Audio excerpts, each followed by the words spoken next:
4 days on from another hugely dramatic weekend in MotoGP, we arrive at Phillip Island for the Australian Grand Prix with the World Championship set up nicely. 18 points, 2 riders dueling it out once more on one of the most iconic circuits on the calendar. It's Jack Appleyard and Simon Crafar here for the next 20 minutes to preview what we can expect this weekend at Phillip Island and pick apart the drama from Mandalika, because we had it by the bucket load. Can you believe 4 days on, Simon, what we saw on Sunday?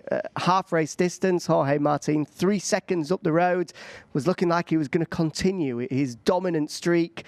He's been a league of his own of late, and then it all fell apart, and Pecco Bagnaia certainly picked up the pieces. What are your main thoughts 4 days on how impactful that afternoon may well be come Valencia in a couple of weeks' time?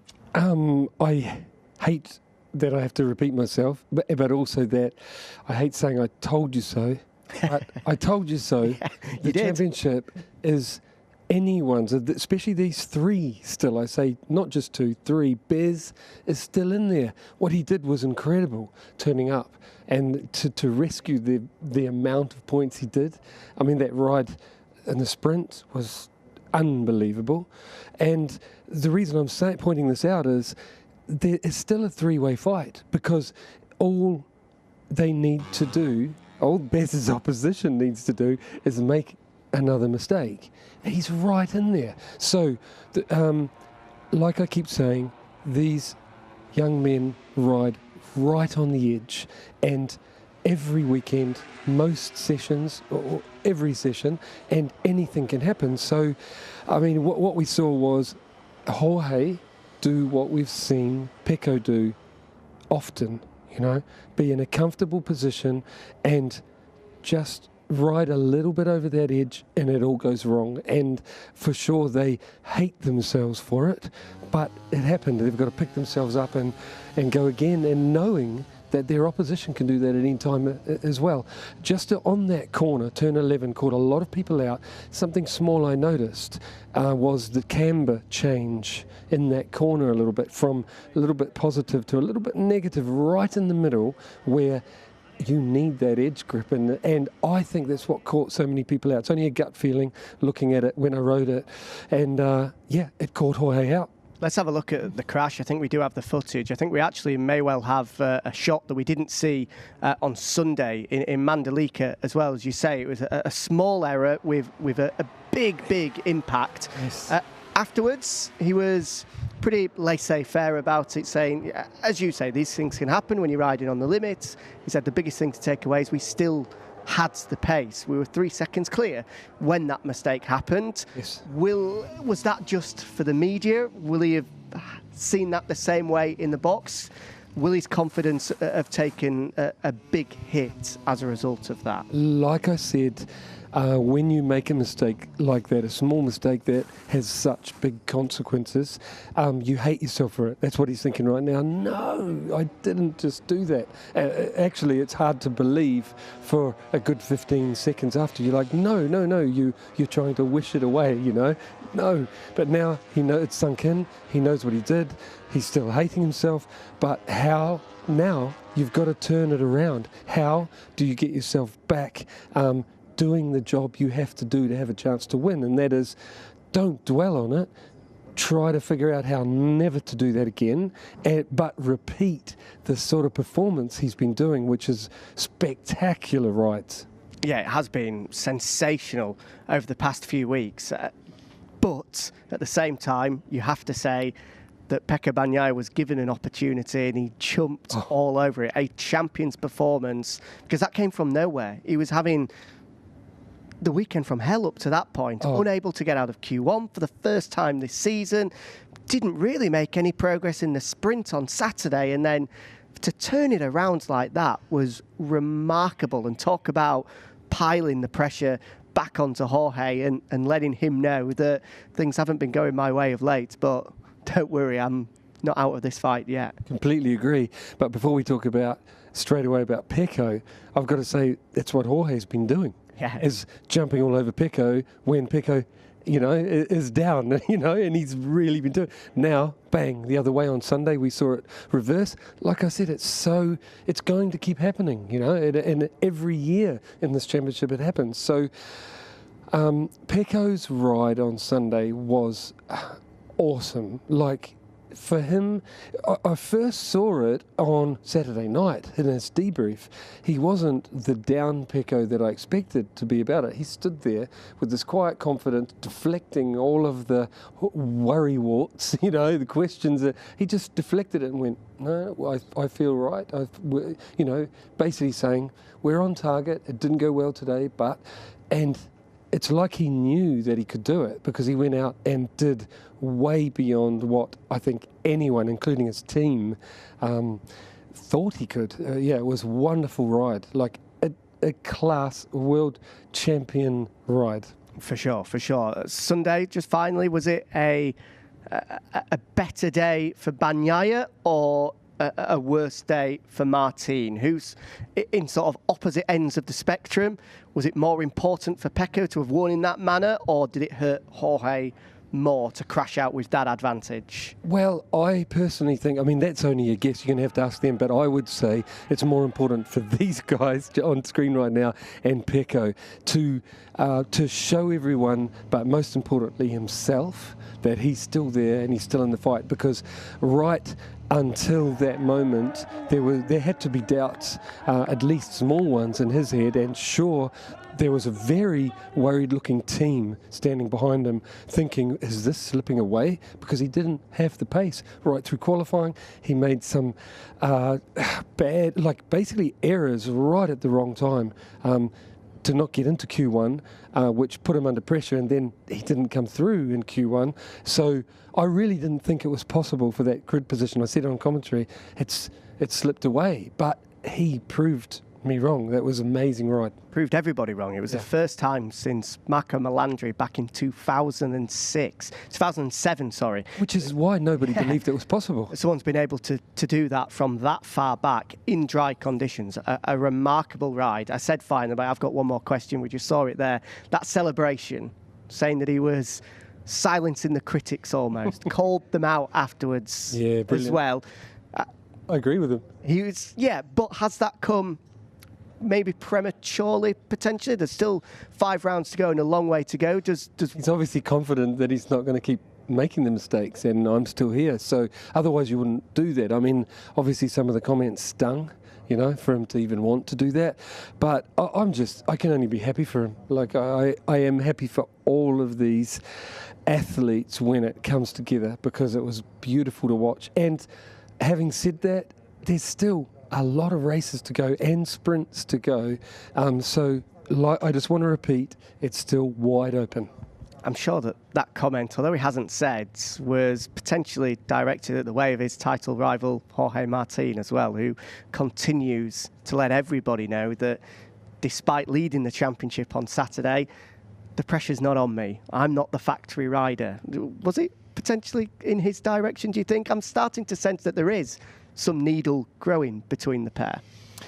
The thing is, people, the manufacturer, the fans do expect Pecco. When you've got the factory ride, there is an expectation. That's why you've got the factory ride. And I think there's a little bit of that, but also all riders like to deflect a little pressure, and I think more than giving Pecco a hard time, Jorge's trying to deflect the pressure from himself, because pressure, that amount of pressure doesn't do anyone's performance any good. You can only cope with so much of it. So if it's starting to get heavy, just deflect a bit off. I think that's more Jorge's reasoning than trying to upset Pecco. Excuse me, apologies. We're, of course, here at Phillip Island this weekend, and that normally means we're in for a great race on Sunday. It very, very rarely disappoints, does this place. A real level assignment, so an opportunity for us to go down the grid and look at the factories as we often do, because I think that there's contenders everywhere you look this weekend. We'll start with Ducati, who, of course, we've touched on Bagnaia and Martin, who no doubt are going to be in the question this weekend.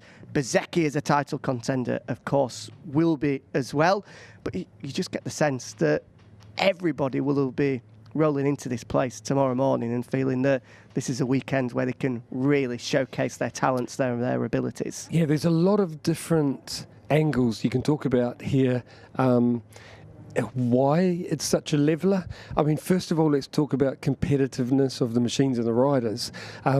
Ducati is competitive everywhere. Yep. They really are now. And then you look at especially those three main championship contenders. I think this track will really suit Bezzecchi. Okay. The problem is he's got a damaged collarbone, and these high-speed change of directions, especially if there's a little bit of wind around, you can really hurt that collarbone. You know, it takes a lot of effort to change the direction, and then the bike gets unstable, potentially wrenching, you know, and that's when you get one of those, it hurts so bad you've got to roll off and stop doing that, you know, you'll damage it. So that's the bit I worry about Bez, because otherwise I think the circuit's going to suit him and his machine. Then the other two, they're going to be competitive here, so that's a given. They just need to stay on the bike. Then you've got to think about, it's a fast-flowing circuit with very little braking. It is going to suit the Aprilia. Yep. That's what they do the best, the Aprilias, is corner speed, carrying this corner speed like no one else now. They are the leaders at that. And I think Maverick is incredible at the really fast corners. He traditionally is. End of the back straight Mazzano, one of the best, if not the best. So it's going to suit Maverick.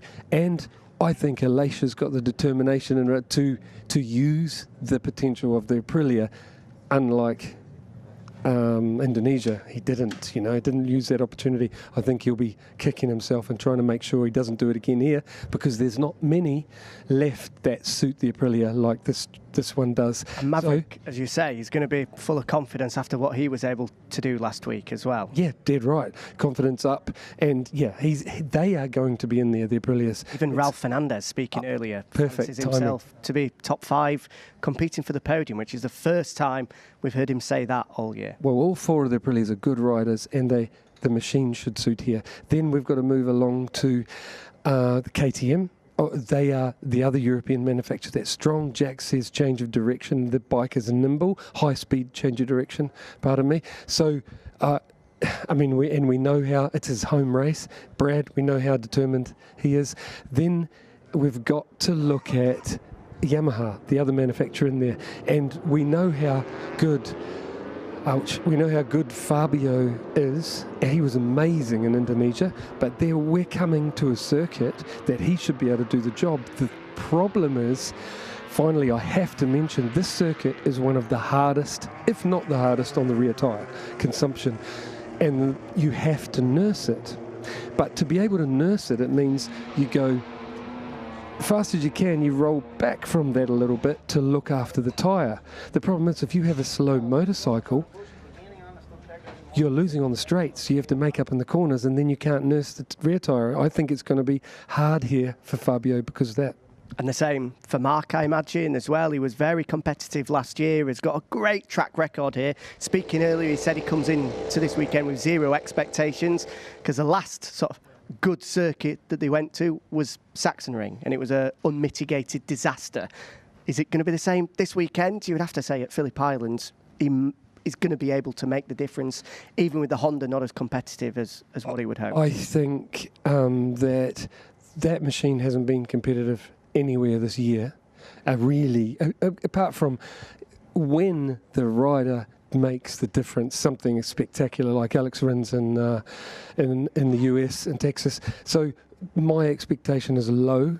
The only saving or possibility is that the tyre, if you have to nurse it so long in the race, there's going to be a lot in that fight, and maybe he can do something from there, something special like Mark does in qualifying. But I think it's going to be a tough weekend, and if he proves me wrong, I'll be the first to doff my cap to him. Just to pick a couple of names that we've spoken about there, we saw some footage of Jack Miller. Goes without saying, massive weekend for Jack. He's going to have huge support throughout the weekend. Last year, as we saw there, didn't go to plan at the corner that had just been named after him as well. You get the sense he's in the need of a big result to really get the season back on track, because despite finding a little bit of a step to move closer to the front, he's still not where he wants to be at all. And as a result, there is a chance, with only 5 left, that the season could peter out, and it would be a real disappointing end to what started out with so much promise. Yes, I agree. I have the same feelings as you. I think with Jack, I believe he's the big softy we love in this paddock because of how he is as a human, and I think that he feels Ruby going away and recovering from that chest yet. Me too. Ruby going away, I'm sure that had some sort of effect on it, and there was a bit of a downward spiral. This circuit is, I'm hoping, but it is one of the tracks that the rider can do something special and make up for a bit of deficit, which is why I shouldn't be writing off Mark, but it's also why I say don't write off Jack just yet. I know I've said that for a long time, but he's on the way back. I'm just got my fingers crossed it's at his home GP when he turns up again. And you feel that his teammates going to be up in the mix as well. I know that makes it, about 12 riders we've mentioned as potential race winners. That's the typical race at Phillip Island. Brad Binder has pinpointed this one after his Springbok helmet certainly got him into rugby modes last weekend. I think his team was saying that they took him out 10-pin bowling yesterday just to get it out of his system early ahead of the weekend. Wasn't a Sunday to remember for Brad, but as ever, he's going to look to bounce back and in some style this weekend. For sure. He won't be happy about the result in Indonesia. As I said after the flag in Indonesia, before we heard the debriefs from the riders, I knew that Brad would take it on the chin, knowing he messed up, and he doesn't mind admitting it. Sure enough, in his debrief, he said exactly that. I deserved the long lap penalties, 2 mistakes from me. Yeah, they're brilliant at taking the mickey out of each other. I heard all the South Africans teasing him, saying just every opportunity to give him a hard time about knocking everyone off. So he's taken it on the chin. He's in a good mood. This is circuit's about skill, bravery, because the corners are so fast. It's why it's so rewarding when you get it right. And I'm sure Brad's going to be in the mix there on Sunday. Absolutely, as is that man as well. There he is, the world champion Pecco Bagnaia, now 18 points clear in the World Championship after his victory last time out, about to be joined by his good friend and title contender, as Simon likes to remind us, Marco Bezzecchi as well, plus Jorge Martin, who's just stepped into the room as well. This is going to be your first press conference, the 3 men fighting to be crowned world champion in Valencia in just over a month's time at the end of November. You're going to hear a lot in this press conference, I imagine, about the weather. Sunday's forecast is not great at all. Myself and Simon will touch on that in between this and our second and final press conference.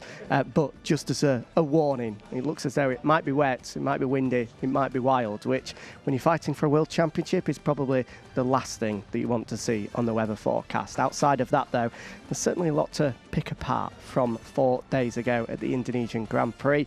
And those 3 men are going to give us some answers ahead of this weekend here in Phillip Island. Over to Matt Burt to bring you this first press conference ahead of the Australian Grand Prix.